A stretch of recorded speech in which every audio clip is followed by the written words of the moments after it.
Monsieur Dumont pour les Républicains. Merci Monsieur le Président. Madame le Ministre, vous l'avez compris avec les propos de ma collègue Annie Genevard lors des questions au gouvernement cet après-midi, les députés du groupe LR sont particulièrement inquiets du fiasco de la politique menée par le Président de la République et son gouvernement en Afrique. La récente tournée en Afrique du président Macron a malheureusement mis en lumière de façon cruelle les résultats de la politique menée sur le continent depuis 6 ans. Une politique faite de paternalisme, de rodomontade, de familiarité, d'aveuglement et d'insolence. Du Burkina Faso à la RDC, du Maroc à l'Algérie, en passant par le Mali, le Gabon ou la Centrafrique, partout où il passe, le président Macron endommage nos relations diplomatiques, affaiblit la voix de la France et abandonne la francophonie. Les quelques minutes allouées ne me permettent pas de revenir sur la situation dans chacun des pays évoqués. Cependant, je souhaiterais vous interroger sur la crise diplomatique ouverte avec l'un de nos plus fidèles et anciens partenaires en Afrique, le Maroc.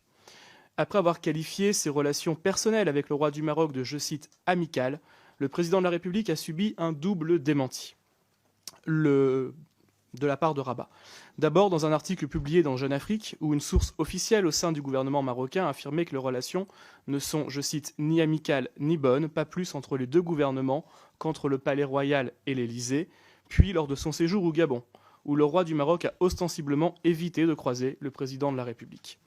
Il s'agit de la pire crise diplomatique entre nos deux pays depuis la fin des années 1980. Madame le ministre, le Royaume du Maroc est un partenaire essentiel pour notre pays, tant dans le pourtour méditerranéen qu'en Afrique. Pourquoi la politique menée par la France vise-t-elle à systématiquement saper des décennies d'amitié avec le Maroc? Ces tensions ne sont pas des rumeurs de presse. Pour reprendre vos mots, cela fait par exemple 3 mois que le Maroc n'a pas nommé d'ambassadeur en France. Il est temps d'engager le plus rapidement possible la désescalade et il appartient à votre ministère d'agir en ce sens. Ma question est donc simple.